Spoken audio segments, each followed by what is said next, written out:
গল্পকথনে আপনাদের আমন্ত্রণ। পড়ছি হুমায়ুন আহমেদের আজ হিমুর বিয়ে। আজ থাকছে শেষ পর্ব। আমি তুর্যকে বললাম, তোমাকে যে টেলিফোনটা দিয়েছিলাম সেটা দাও তো, খালার সঙ্গে কথা বলি। প্রয়োজনে নেটওয়ার্ক ব্যস্ত থাকে কিংবা ফোনের চার্জ থাকে না। নেটওয়ার্ক আছে, ফোনে চার্জও আছে, কাজেই এখন সময় সাধারণ। হ্যালো মাজেদা খালা, তুই কোথায়? আমি ভালো জায়গাতেই আছি। খালু সাহেব কোথায়? ওনার গাড়ি যে উদ্ধার হয়েছে এই খবর উনি জানেন? হ্যাঁ জানে। যে হারামজাদা গাড়ি চুরি করেছিল পুলিশ তাকে ধরেছে। সে সব স্বীকার করেছে। পুলিশের ডলা খেয়েছে। স্বীকার না করে উপায় আছে? খালু সাহেব কোথায়? সে নারায়ণগঞ্জে ছিল। ঢাকা ফেরার পথে ট্রাফিক জ্যামে আটকা পড়েছে। রাস্তা বন্ধ, গাড়ি ভাঙচুর হচ্ছে। কতক্ষণে এই জট খোলে কে জানে। বিয়ের কনের অবস্থা কি? রেনু ভালো আছে, হাসি খুশি। বিয়ের শাড়ি পরেছে? না। এত সস্তা শাড়ি এই মেয়ে পরবে? তুই কি মনে করে এই শাড়ি কিনলি? রেনু বলছিল ব্লেড দিয়ে হাত কাটবে। এখন নিশ্চয়ই তেমন কিছু বলবে না? না। সে কিছুক্ষণ আগে শাওয়ার নিয়েছে। নিজে বানিয়ে 1 কাপ কফি খেয়েছে। আমাকেও বানিয়ে দিয়েছে। তুই কতক্ষণে আসবি? একটু দেরি হবে। দেরি হলে অসুবিধা নেই, দেরি হওয়া বরং ভালো। এর মধ্যে তোর খালু চলে আসবে। বাড়িতে একটা বিয়ে থাকবে, সে থাকবে না, এটা কেমন কথা? ফার্গুসন কঠিন চোখে আমার দিকে তাকাচ্ছেন। তার দৃষ্টিতে শঙ্কা। আমি তাকে হাসি মুখে বললাম, আপনার জন্য একটা ভালো খবর আছে, আর একটা খারাপ খবর আছে। কোনটা আগে শুনতে চান? ভালো খবরটা কি? রেনু ঠিক করেছিল ব্লেড দিয়ে হাতের রগ কেটে সুইসাইড করবে। এই প্রজেক্ট মনে হচ্ছে বাতিল। সে আনন্দে আছে। একটু আগে নিজের হাতে কফি বানিয়ে খেয়েছে। রেনু ব্লেড দিয়ে হাতের রগ কাটতে চাচ্ছিল? জি। ব্লেড আমি কিনে দিয়ে এসেছিলাম। তুমি কিনে দিয়ে এসেছিলে? জি। জানতে পারি কেন? আমি সবসময় চাই সবাই যেন তাদের পরিকল্পনা কার্যকর করতে পারে। অন্যের পরিকল্পনায় সাহায্য করাকে আমি মানবিক ধর্ম মনে করি। তোমার মানসিক সুস্থতা বিষয়ে আমার সন্দেহ হচ্ছে। এটা দৃষ্টিভঙ্গির ব্যাপার। একজন মহান দার্শনিক বলেছেন, তুমি নিজেকে যা মনে করো তুমি তাই। তুমি যদি নিজেকে মহাপুরুষ ভাবো তুমি মহাপুরুষ, আর যদি তুমি নিজেকে পিশাচ ভাবো তুমি পিশাচ। যে মহান দার্শনিক এই কথা বলেছেন তার নাম জানতে পারি? তিনি আমার বাবা। মহাপুরুষ বানাবার তিনি একটা স্কুল খুলেছিলেন। দয়া করে চুপ করো, আর কিছু জানতে চাচ্ছি না। খারাপ খবরটা কি? খারাপ খবর হলো আপনার রিলিজ পেতে একটু দেরি হবে। যিনি আপনাকে রিলিজ করবেন তিনি রাস্তার ট্রাফিক জ্যামে আটকা পড়েছেন। গাড়ি ভাঙচুর হচ্ছে। আমার কেন যেন মনে হচ্ছে তিনি যে গাড়িতে আছেন সেটা ভাঙা হবে। গাড়ি ভাঙচুর হচ্ছে কেন? আমাদের এখানে গাড়ি ভাঙচুর করতে কারণ লাগে না। যে কোনো কারণে মেজাজ খারাপ হলে আমরা প্রথম যে কাজটা করি সেটা হচ্ছে গাড়ি ভাঙচুর। আমি এক্ষুনি খোঁজ নিয়ে জানাচ্ছি গাড়ি ভাঙচুরের অবস্থা কী। তোমাকে কোনো খোঁজ নিতে হবে না। আমি ওনার আপত্তি অগ্রাহ্য করেই খালু সাহেবকে টেলিফোন করলাম। তার টেলিফোন ব্যস্ত। অনেক টেপাটিপি করে তাকে পাওয়া গেল। তিনি বিরক্ত গলায় বললেন, কি চাও? আমি আগ্রহের সঙ্গে বললাম, আপনার গাড়ি তো পাওয়া গেছে। খালু সাহেব বললেন, পুলিশ তাই জানিয়েছে। কোথায় পাওয়া গেছে, গাড়ি চোর ধরা পড়ল কি না কিছুই না বলে টেলিফোন রেখে দিল। এরপর থেকে কতবার যে টেলিফোন করলাম কেউ টেলিফোন ধরে না। খালু সাহেব, গাড়ি চোর ধরা পড়েছে, সে হাজতে আছে। বদমাইশ মকবুলটা কি ধরা পড়েছে? না। পুলিশ তার দিকে ধাওয়া করার আগেই সে এক দৌড়ে হাওয়া। গাড়ি আছে কোথায় জানো? গাড়ি আছে ধানমন্ডি থানায়। ওসি সাহেবের নির্দেশে কিছুক্ষণের মধ্যেই ফুল টুল দিয়ে গাড়ি সাজানো হবে। ফুল দিয়ে গাড়ি সাজানো হবে মানে? বরের গাড়ি না সাজালে কি হয়? বর তার বন্ধুবান্ধব নিয়ে এই গাড়িতে করেই যাবে। বর মানে? বরটাকে এত তাড়াতাড়ি সব ভুলে গেলেন? বর আমি। Himu, enough is enough. জি আচ্ছা। তুমি কখনো আমার সঙ্গে টেলিফোনে যোগাযোগ করার চেষ্টা করবে না, কখনো না। সরাসরি দেখা তো করতে পারবো। তাও পারবে না। বিয়ের পর আমরা স্বামী স্ত্রীকে আপনাকে কদমবুসিও করব না? তুমি কোনো একটা খেলা নিয়ে মেতেছ, বিশেষ কোনো খেলা খেলছো। আমি তোমার খেলায় নেই।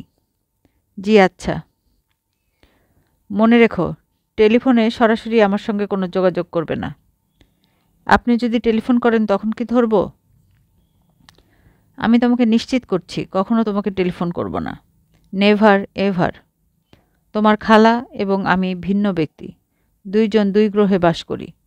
তোমার খালা অকারণে তোমাকে দিনের মধ্যে 100 বার টেলিফোন করবে, কারণ তার টেলিফোনে কথা বলার ব্যাধি আছে, আমার নেই। এটা তোমার সঙ্গে আমার শেষ সংলাপ। আর তোমার সঙ্গে কথা হবে না। খালু সাহেব, আমার ধারণা কিছুক্ষণের মধ্যেই আপনি আবার আমাকে টেলিফোন করবেন। আমি সেই টেলিফোন ধরবে না। আপনি কিন্তু করতেই থাকবেন, করতেই থাকবেন। স্টুপিড। খালু সাহেব, স্টুপিড শব্দের উৎপত্তি কি আপনি জানেন? সর্বপ্রথম এই শব্দ ব্যবহার করা হয় অ্যাথেন্সবাসীদের প্রতি। সমগ্র অ্যাথেন্সবাসীকেই স্টুপিড বলা হয়েছিল, কারণ তারা গণতান্ত্রিক কার্যক্রমে অংশ নেয়নি। চুপ ফাজিল। ফাজিল শব্দের অর্থ জানলে আপনি আমাকে এই গালি দিতেন না। এটা আরবি ভাষার একটি শব্দ। এর অর্থ জ্ঞানী। খালু সাহেব লাইন কেটে দিলেন। এই কাজটা তার আরও আগেই করা উচিত ছিল। এতক্ষণ কেন করলেন না কে বলবে। আমি কম্বলে মোড়া ডেডবটির দিকে তাকিয়ে খালু সাহেবের টেলিফোনের অপেক্ষা করছি। তিনি টেলিফোন করলেন না। মাঝে দেখালা করলেন। হ্যালো খালা। হ্যালো, কী জন্য টেলিফোন করেছি ভুলে গেছি, অথচ তোর সঙ্গে জরুরি কথা ছিল। জরুরি কথা বলার জন্য চুলায় গরুর মাংস রেখেই চলে এসে টেলিফোন করলাম। এখন কিছুই মনে পড়ছে না। কি করি বলতো? আমি বুদ্ধি করে কথাটা তোমার মাথার ভিতর থেকে বের করে নিয়ে আসতে পারি। চেষ্টা করব? কর। কেউ একজন তোমাকে এমন কিছু বলেছে যা তোমার আমাকে বলার কথা। সেই কেউ একজন তোমার তেমন পরিচিত না। পরিচিত হলে নাম মনে পড়ত। থাক থাক, আর বলতে হবে না, এখন সব মনে পড়েছে। রেনুর মা টেলিফোন করেছিল। তোকে চাচ্ছিলেন।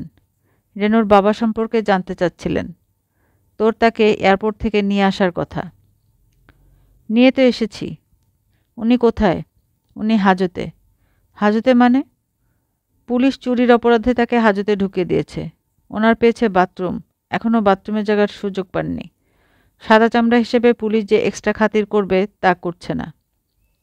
কি আবল তাবল বকছিস? আবল তাবল হলেও যা বলছি সবই সত্যি। তুমি মনে করে দেখো তো, আমি কি কখনো এমন কিছু বলেছি পরে দেখা গেছে সেটা মিথ্যা? উনি কার গাড়ি চুরি করেছেন? খালু সাহেবের গাড়ি। তবে উনি সরাসরি চুরির সঙ্গে যুক্ত না। উনি পাকচক্রে ধরা খেয়েছেন। তোর খালু সাহেব কি ঘটনা জানে? না। তুই নিজে কোথায়? আমিও হাজতে। খালা টেলিফোন নামিয়ে রাখলেন। মনে হয় অধিক শোকে লোহা পাথরের চেয়েও কঠিন। কম্বলে মুড়ি দেওয়া মৃতদেহ নড়ে উঠল। কম্বলের ফাঁক দিয়ে ছোট্ট একটা মুখ বের হয়ে এলো। ডারউইন সাহেবের থিওরি যে সত্যি তার মুখ দেখে বোঝা যাচ্ছে। অবিকল বেবুনের মতো মুখ। চিকচিক করার বদলে সে আনন্দিত গলায় চেঁচিয়ে উঠল, হিমু ভাই, আমারে চিনেছেন? আমি খুর আসলাম। চিনেছি। র্যাবের হাতে ধরা খাইছি।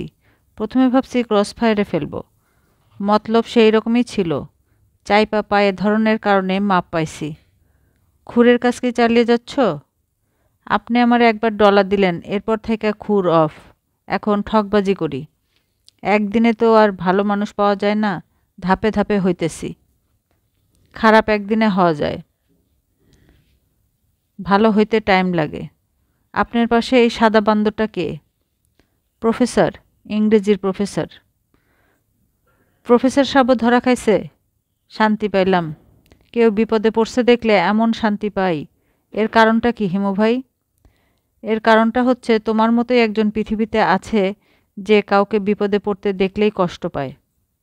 তুমি হচ্ছ এ পজিটিভ আর ওই লোক হচ্ছে এ নেগেটিভ। 2-এর যোগফল 0। বুঝেছ? অবশ্যই বুঝেছি। যত ভালো তত মন্দ।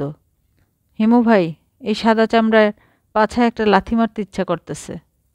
মারতে ইচ্ছা করলে মারো। ডাক্তার ফার্গুসেন ঘাড় ঘুরিয়ে আমার দিকে তাকালেন। তিনি প্রতিটি বাংলা বাক্য বুঝতে পারছেন, কাজেই আমার দিকে বিস্মিত হয়ে তাকানোর অধিকার তার আছে। আচ্ছা, বিস্মিতের বিপরীতটা কি? ভালোবাসা, ঘৃণা, রাগ, শান্তি, দুঃখ, আনন্দ। বিস্ময়ের উল্টাটা কি? ভাবলেশীন। বিস্মিত চোখের বিপরীত কি ভাবলেশীন চোখ? ফার্গুসন আমার দিকে তাকিয়ে ভীত গলায় বললেন, এ কে? আমি বললাম, স্যার, এর নাম আসলাম। খুরের কাজের বিশেষ নৈপুণ্যের জন্য তাকে এখন সবাই চেনে খুর আসলাম হিসেবে। খুর এখন তার টাইটেল। খুরের কাজ মানে কি? খুরের প্রধান কাজ দাড়ি গোঁফ কামানো, মাথা কামানো। তবে আসলাম অন্য কাজে ব্যবহার করত। ছিনতাইয়ের সময় সে পেটের ভিতর খুর ঢুকিয়ে দিত। কেন? ওইটাই তার আনন্দ। ফার্গুসন চোখ বড় বড় করে খুর আসলামের দিকে তাকালেন। আসলাম হেসে ফেলল। হ্যান্ডশেকের জন্য ফার্গুসনের দিকে হাত বাড়ালো। ভদ্রলোক ভয়ে আঁতকে উঠলেন। আসলাম বলল, আপনি বাংলা ভাষা ভালো জানেন, এই জন্য হ্যান্ডশেক করতে চাই।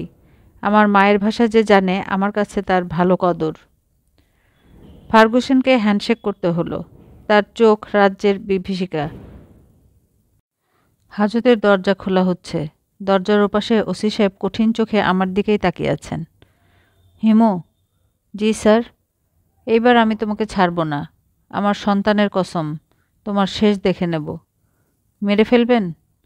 ওসি সাহেব কুইনাইন ট্যাবলেট মুখে দিয়ে আছেন এমন ভঙ্গি করে পাশে দাঁড়ানো কনস্টেবলকে বললেন, হ্যান্ডকাফ দিয়ে একে আমার কাছে নিয়ে আসো। কম্বল জড়িয়ে শুয়ে থাকা খুর আসলাম বলল, ওসি সাহেব, হিমু ভাইয়ের কিছু হইলে আপনারা কিন্তু কাঁচা খাইয়া ফেলামো।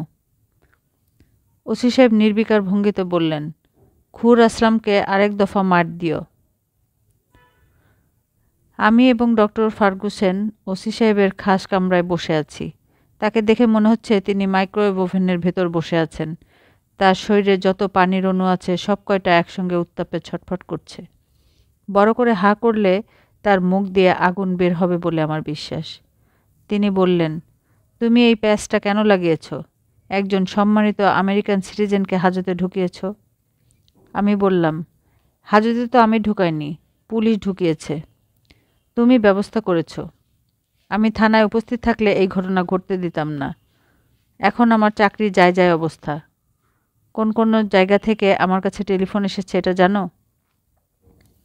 অ্যাম্বাসি থেকে যে একটা এসেছে তা বুঝতে পারছি। ওসি সাহেব বললেন, আমার তো মাথাতেই আসছে না সেকেন্ড অফিসার কি করে কোনো খোঁজখবর না নিয়ে একজন আমেরিকান সিটিজেনকে হুট করে ঢুকিয়ে দিল। আমি বললাম, আমেরিকান সিটিজেনকে হাজতে ঢুকানো যাবে না এমন তো কোনো আইন নেই। ওরা অনেক বাঙালিকে কি হাজতে ঢুকায় না? তাদের মধ্যে অনেকেই থাকে নিরপরাধী, ঘটনার শিকার। ডক্টর ফার্গুসনও ঘটনার শিকার হয়েছেন, আর কিছু না।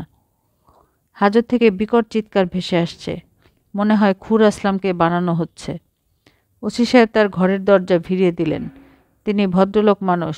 ভদ্রলোকেরা অন্যের আর্তনাদ সহ্য করতে পারে না। হিমু, এখন তুমি ঝেড়ে কাশবে। যদি ঝেড়ে না কাশো, আমি কাশির ব্যবস্থা করব। আমি পয়েন্ট বাই পয়েন্ট আগাচ্ছি। তুমি গাড়ি চুরি করেছো কেন? আজ আমার বিয়ে। গাড়িতে করে বিয়ে করতে যাব বলে গাড়ি চুরি করেছি। এই গাড়ি যার, সেখানেই আমি বিয়ে করতে যাচ্ছি। কোণে ওই বাড়িতে। কোনো গাড়ি চোর নিশ্চয়ই এই কাজ করবে না। যার গাড়ি তাকে তুমি চেনো? উনি আমার খালু হন। অবশ্যই চিনি।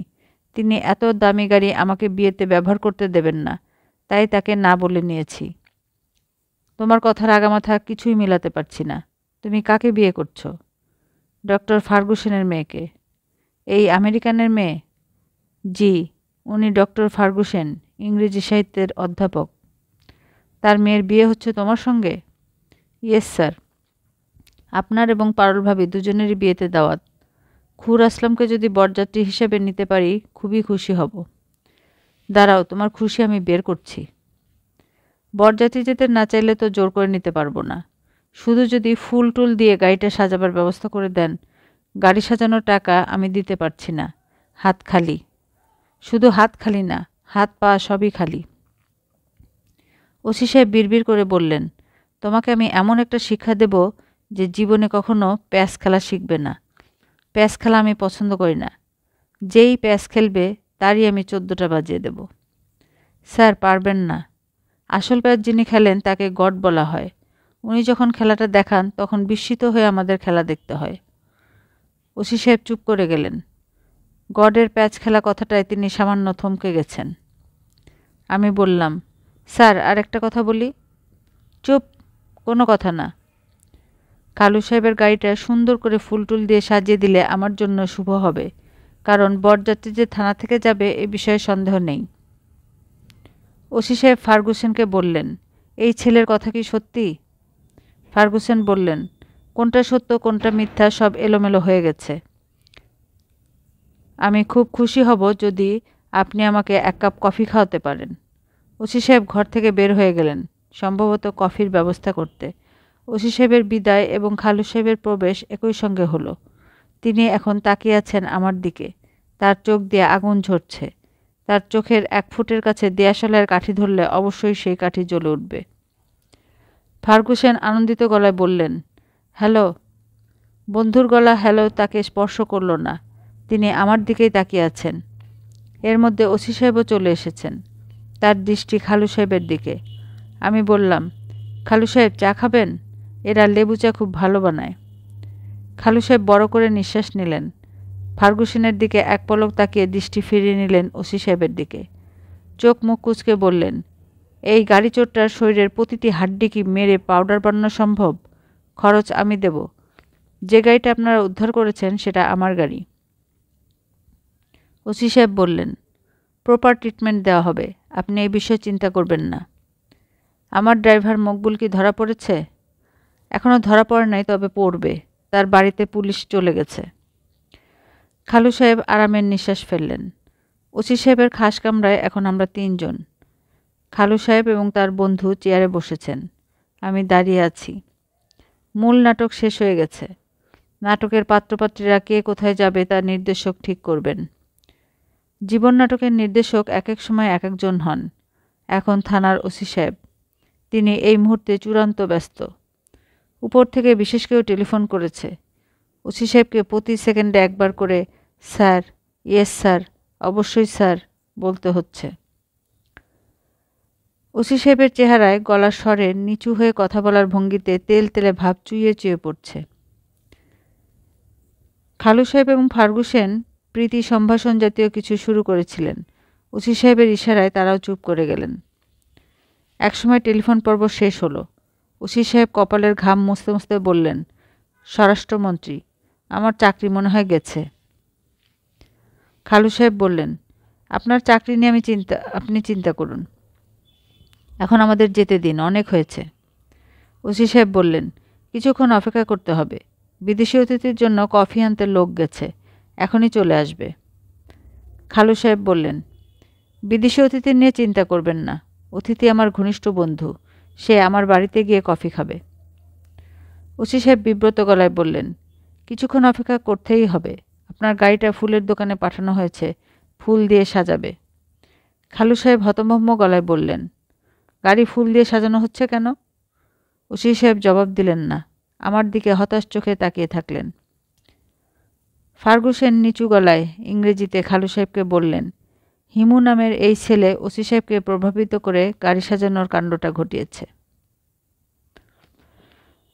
খালু সাহেব বিড়বিড় করে বললেন, আমার জানা মতে হিমু হচ্ছে ঢাকা শহরের সবচেয়ে বড় ক্রিমিনাল। একে নিয়ে আপনারা কি করবেন সেটা আপনাদের বিবেচনা। আমার ভার্ডিক্ট আমি নিয়ে গেলাম। ডক্টর ফার্গুসনও ইংরেজি ভাষায় যে কথা বললেন তার কাছাকাছি তর্জমা হচ্ছে, আমার ধারণা সে একজন সাইকোপ্যাথ। তার উত্তম মানসিক চিকিৎসা প্রয়োজন। কফি চলে এসেছে, ফ্লাক্সে করে এসেছে। 2টা কাপে দুজনকে কফি দেওয়া হয়েছে। টাটকা কফির সুন্দর গন্ধ বের হয়েছে। থানার পরিবেশের সঙ্গে কফির গন্ধ যায় না, তারপরেও ভালো লাগছে। আমি ওসি সাহেবের দিকে তাকিয়ে বিনীত গলায় বললাম, স্যার, ফ্লাক্সে অনেক কফি রয়ে গেছে, আমাকে 1 কাপ কফি দিতে বলুন। পেপারে দেখছি কফি হার্টের অসুখের জন্য ভালো। ওসি সাহেব কঠিন চোখে তাকালেন, বিড়বিড় করে কি একটা গালিও দিলেন। কথা জড়িয়ে যাওয়ায় পরিষ্কার বোঝা গেল না। ফার্গুসন ওসি সাহেবকে বললেন, ওকে 1 কাপ কফি দিন, আমি অনুরোধ করছি। ওসি সাহেব কাকে যেন কফি আনতে বললেন।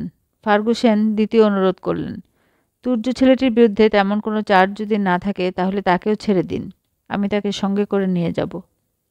ওসি সাহেব বড় করে নিঃশ্বাস ফেলে এমনভাবে মাথা নাড়লেন যার অর্থ ব্যবস্থা করছি। আমাদের এই ওসি সাহেব সাইন ল্যাঙ্গুয়েজে বিশেষ দক্ষ। জীবনও যখনও শুকায় যায়, করুণাধারায় এসো। করুণাধারা ব্যাপারটা কি? করুণাধারা কি শুধু মনুষ্য সম্প্রদায়ের জন্য প্রযোজ্য? অন্য প্রাণীকুলের কি করুণাধারা বলে কিছু আছে? একটা গরু কিংবা বেগম খালেদা জিয়ার প্রিয় ব্ল্যাক বেঙ্গল গোটের জীবন কি কখনো শুকিয়ে যায়? তখন কি তাদেরও করুণাধারার প্রয়োজন হয়? হাজতের দেয়ালে হেলান দিয়ে এই ধরনের জটিল চিন্তাভাবনা করছি। আমার পায়ের কাছে কম্বল মুড়ি দিয়ে খুর আসলাম পড়ে আছে। দ্বিতীয় দফায় কম্বল দিয়ে মুড়িয়ে লাঠিপেটা তাকে কাবু করে ফেলেছে। সে সারা শব্দ করছে না। হাজতের তৃতীয় ব্যক্তি ড্রাইভার মকবুল। পুলিশ তার মামার বাড়ি থেকে তাকে ধরে এনেছে। পুলিশের মার খেয়ে সে বিপর্যস্ত। শরীরের কলকবজা নড়ে গেছে। মনের কলকবজাও কিছু ওলটপালট হয়ে গেছে। সে আমাকে চিনতে পারছে না। আমি বললাম, মকবুল, খবর কি? মকবুল চোখ বড় বড় করে বলল, আপনি কে? ঘটনাটা কি? এটা কোন জায়গা? ভাই সাহেব, আমার হাতে ঘড়ি আছে। কয়টা বাজে বলেন দেখি। মকবুলের এলোমেলো কথাকে গুরুত্ব দিলাম না। প্রাথমিক শক কেটে গেলে সব ঠিক হয়ে যাবে। তার এখন দরকার 5-10 মিনিটের আরামের ঘুম। ঘুমের মধ্যে শরীর তার নষ্ট কলকবজা ঠিক করে ফেলবে। আমি চোখ বন্ধ করে আছি। বাইরে বৃষ্টি হচ্ছে। থানায় লাগোয়া পুলিশ ব্যারাকের ছাদ টিনের বলে বৃষ্টির ঝমঝম শব্দ কানে আসছে। হাজতে তুর্য থাকলে তাকে বলতাম, ঝরঝর মুখে বাদল দিনে। গানটা গাও তো শুনি। হাজতে রবীন্দ্রসঙ্গীতের আসর হোক। তুর্য নেই। ডক্টর ফার্গুসেন তাকে সঙ্গে করে নিয়ে গেছেন। হেমো, ঘুমোচ্ছে নাকি? আমি চোখ মেলে দেখি রবীন্দ্রনাথ। হাজতের ভিতরে আলখাল্লা পরে কবিগুরুকে খুব বেমানান লাগছে। বিয়েতে বরযাত্রী হবার জন্য নিমন্ত্রণ দিয়ে নাক ডেকে ঘুমোচ্ছ? বিয়ে কখন? রাত 10টায় হওয়ার কথা। আমরা রওনা দেব কখন? যাব কিসে? বজরায়? এখানে বজরা পাবেন কোথায়? জিপ গাড়ির ব্যবস্থা করেছিলাম, সেটাও নেই। আগে বললে পদ্মার চর থেকে আমার হাউসবোটটা নিয়ে আসা যেত। কম্বল মুড়ি দিয়ে শুয়ে আছে কে? আসলাম। আপনার টাইটেল গুরুদেব, ওর টাইটেল খুর। কো শব্দ করছে কেন? ওসি সাহেবের হুকুমে ওকে মেরে তক্তা বানানো হয়েছে। বলো কি? ভীষণ অন্যায়। অন্যায় তো অবশ্যই, তবে ছোট অন্যায়। ওসি সাহেব ছোট মানুষ। ছোট মানুষরা ছোট অন্যায় করে, বড় মানুষরা বড় অন্যায়। আপনি যেমন মানুষ বড়, আপনার অন্যায়ও বড়। রবীন্দ্রনাথ ঠাকুর হতভম্ব গলায় বললেন, আমি বড় অন্যায় কী করলাম? হিরোশিমা নাগাসাকিতে অ্যাটম বোমা ফেলে এতগুলো মানুষ মারলেন, এটা বড় অন্যায় না? আমি এবার কখন অ্যাটম বোমা ফেললাম? শোনো ছোকরা, তোমার তো মনে হয় মস্তিষ্ক বিকৃতি ঘটেছে। গুরুদেব, আপনি আমেরিকান প্রেসিডেন্টকে অ্যাটম বোমা আবিষ্কারের প্রয়োজনীয়তা ব্যাখ্যা করে একটা চিঠি লিখেছিলেন। হ্যাঁ, তা লিখেছিলাম। আইনস্টাইন আসলে সমস্যা করেছেন। আইনস্টাইন আমাকে এই ধরনের একটা চিঠি লিখতে অনুরোধ করেছিলেন। আমি ওনার অনুরোধ ফেলতে পারিনি। তুমি নিশ্চয়ই জানো আমি কারো অনুরোধই ফেলতে পারি না। তুমি বরযাত্রী হবার জন্য আমাকে অনুরোধ করেছ, আমি রাজি হয়ে গেছি, উপস্থিত হয়েছি, ঠিক না? জি ঠিক। সুলেখা কালী বলে একটা কালী ছিল। তারা একবার আমাকে অনুরোধ করল সুলেখা কালীর একটা বিজ্ঞাপন লিখে দিতে। আমি লিখে দিয়েছি। আমি কালীর বিজ্ঞাপন লিখছি, এটা হাস্যকর না? কী বিজ্ঞাপন লিখেছিলেন? সুলেখা কালী, এই কালী কলঙ্কের চেয়েও কালো। হিরোইনের একটা বিজ্ঞাপন কি স্যার লিখে দেবেন? কিসের বিজ্ঞাপন? হিরোইন, নেশার দ্রব্য। এই নেশা বসন্তের চেয়েও বাসন্তী, এই ধরনের কিছু। ড্রাইভার মকবুল পানি পানি বলে চিৎকার করছে। কবিগুরু বললেন, এর কি হয়েছে? এও পুলিশের ডলা খেয়েছে। আমি বেশিক্ষণ এখানে থাকতে পারছি না, আমার রুচিতে বাজছে। আমি কোনো একটা গাছের নিচে দাঁড়িয়ে বৃষ্টি দেখি। যাবার সময় তুমি আমাকে ডেকে নিয়ে যেও। আশেপাশে কোনো কদম গাছ আছে? বৃষ্টি দেখতে হয় কদম তলে দাঁড়িয়ে। কবিগুরু চলে গেলেন। আমি চোখ মেলে দেখলাম মকবুল আমার দিকে বড় বড় চোখ করে তাকিয়ে আছে। আমি বললাম, মকবুল ভালো আছো? মকবুল বলল, আমি আগে আপনারে চিনতে পারি নাই, এখন চিনেছি। তোমাকে তো মেরে ভর্তা বানিয়ে ফেলেছে। মেরেছে কখন? যখন মেরেছে তখন মেরেছে, গাড়িতে তুলেও মেরেছে। খুর আসলাম কম্বলের ভিতর থেকে মাথা বের করে বলল, ওই মায়ের কিছু না, আসল মায়ের হইব রাত 12টার পরে। মকবুল হতাশ গলায় বলল, আবার?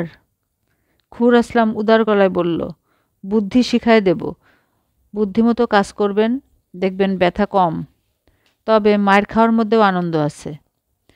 আমি বললাম, মায়ের খাওয়ার মধ্যে আনন্দটা কি?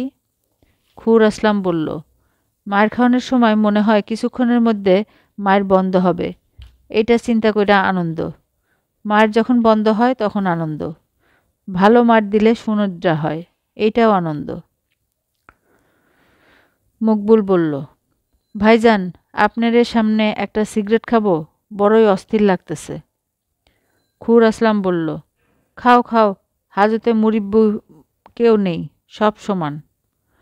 মকবুল আমাকে আড়াল করে সিগারেট ধরিয়েছে। সিগারেটের লম্বা টান দিয়ে বলল, আল্লাহ পাকের বিধান বোঝা দেয়, আপনার আজ বিবাহের দিন ধার্য ছিল, আপনি আছেন হাজতে।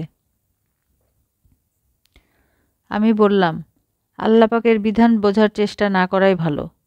যারাই চেষ্টা করেছে তারাই ধরা খেয়েছে। আইনস্টাইনের মতো লোক বিধান বোঝার চেষ্টা করতে গিয়ে চিত হয়ে পড়ে গেল। ওনার পরিচয় হচ্ছে উনি পৃথিবীর সবচেয়ে বড় পদার্থবিদ। পদার্থবিদ জিনিসটা কি? যারা জগতের নিয়মকানুন নিয়ে গবেষণা করে, চিন্তা ভাবনা করে, তারাই পদার্থবিদ। খুর আসলাম আগ্রহ নিয়ে বলল, জগতের নিয়মকানুন নিয়ে তো আমিও চিন্তা ভাবনা করি। খারাপ চিন্তা মানুষের মধ্যে দিনে কম আসে, রাইতে বেশি আসে। এইটার কারণ কি তা নিয়ে অনেক চিন্তা করেছি। তাহলে তুমিও পদার্থবিদ? খুর আসলাম তৃপ্তি নিয়ে বলল, আপনার মুখে আমার বিষয়ে একটা ভালো কথা শুনলাম। এখন আইনস্টাইন সাহেবের চিত হইয়া পড়ার ঘটনাটা বলেন। গল্পগুজবে রাতটা পার করি। আমার মনে হয় রাইতে আর মারবে না। বিজ্ঞানের ক্লাস শুরু হলো ধানাহাজুদে। শ্রোতা দুইজন। দুইজনের মধ্যে একজন খুর আসলাম। সে খুব আগ্রহ নিয়ে শুনছে। মকবুল ঝিমাচ্ছে। মাঝে মাঝে থুতু ফেলছে, থুতুর সঙ্গে রক্ত যাচ্ছে। সে বিস্ময়ের সঙ্গে রক্ত দেখছে। একবার শুধু নিচু গলায় বলল, ভাইজান, যক্ষ্মা হয় নাই তো? আমি তাকে আশ্বস্ত করেছি, বলেছি মারের চোটে যক্ষ্মা হবার সম্ভাবনা খুবই কম। মন দিয়ে শোনো কি বলছি। আসলাম বলল, পরিষ্কার বুঝেছি, খালি একটা জিনিস বুঝতেছি না, আলু একটা তরকারি, এর দামের ওঠানামা তো হইবই, এটা নিয়ে এত চিন্তার কি আছে? যে বছর ফলন বেশি সেই বছর দাম কম, যে বছর ফলন নাই সে বছর দাম বেশি। আসলামকে আলো এবং সবজি, আলু দর তফাত বুঝাবো না বক্তৃতা চালিয়ে যাব বুঝতে পারছি না। বক্তৃতা চালিয়ে যাওয়াই মনে হয় গুড হবে।